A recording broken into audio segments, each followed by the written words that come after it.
দীর্ঘদিন পর স্কুলে আসতে পেরে শিক্ষার্থীরা খুশি হলে উদ্বিগ্ন অভিভাবকরা। টানা চতুর্থ দফায় হিট অ্যালার্ট জারি হওয়ায় সন্তানদের নিয়ে দুশ্চিন্তায় তার। এদিকে শিক্ষকরা উদ্বিগ্ন, তবে সতর্কতামূলক ব্যবস্থা নিয়েছে বিভিন্ন বিদ্যালয়। রিপোর্ট মানিক শিকদারের। ওয়ালটন এয়ার কন্ডিশনার এক্সচেঞ্জ অফারে স্প্লিট এসিতে 23,000 টাকা পর্যন্ত নিশ্চিত ছাড়। ঈদুল ফিতরের ছুটির পর 21 এপ্রিল স্কুল খোলার কথা থাকলেও স্মরণকালের দীর্ঘমেয়াদী তাপপ্রবাহের কারণে শিক্ষা মন্ত্রণালয়ের সিদ্ধান্তে এক সপ্তাহের জন্য বন্ধ রাখা হয় সকল সরকারি বেসরকারি বিদ্যালয়। চলমান তাপপ্রবাহ অব্যাহত থাকলেও 28 এপ্রিল স্কুল খোলার সিদ্ধান্ত নেয় কর্তৃপক্ষ। সকাল থেকে স্কুলের কার্যক্রম শুরু হওয়ায় খুশি শিক্ষার্থীরা। ক্লাসের ভিতরে বোঝা যায়নি, কিন্তু বাহিরে অনেক গরম। অনেক ভালো লাগছে, অনেকদিন পর স্কুল খুলছে। গরম আজকে হালকা লাগছে, কিন্তু স্কুল খুলছে, পড়াশোনা করতে পারছে, এর জন্য অনেক ভালো লাগছে।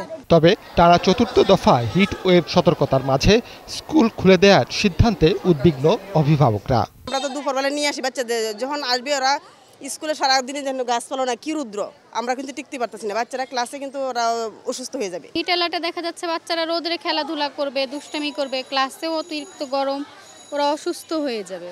শিশুদের স্বাস্থ্য ঝুঁকি নিয়ে উদ্বিগ্ন শিক্ষকরাও। আমাদের অভিভাবকরা এবং আমরা সবাই উদ্বিগ্ন, কারণ শিক্ষার্থীরা যারা বিশেষ করে ছোট ক্লাসের শিক্ষার্থী, এরা কিন্তু দৌড়াদৌড়ি ছোটাছুটিটা বেশি করে। বাসায় থাকলে হয়তো এই সমস্যাটা হয় না, কিন্তু যেহেতু এখানে অনেক বাচ্চা একসাথে থাকে, এরা কিন্তু বেশ দৌড়াদৌড়ি করতে চায়, ছোটাছুটি করতে চায়।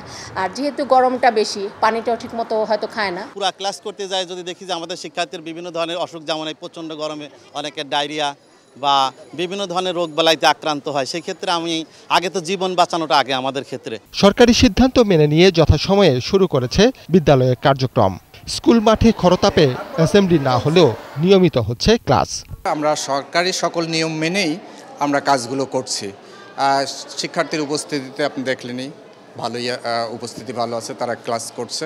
কারিকুলামের জন্য নিয়মিত ক্লাস করা প্রয়োজন, সেক্ষেত্রে ভোরের দিকেই ক্লাস নিতে চান শিক্ষকরা। নতুন শিক্ষা কারিকুলাম, এই কারিকুলামটা বাস্তবায়নের শর্তে তো ধারাবাহিকভাবে শিক্ষা যদি প্রতিষ্ঠান চালু না থাকে তাহলে ব্যাঘাত ঘটতে পারে। এদিকে কোনো শিক্ষার্থী অসুস্থ বোধ করলে স্কুলে না আসার পরামর্শ শিক্ষকদের। মানিক শিকদার, 21 টেলিভিশন, ঢাকা। একমাত্র ওয়ালটন এসি দিচ্ছে 1 বছরের রিপ্লেসমেন্ট গ্যারান্টি।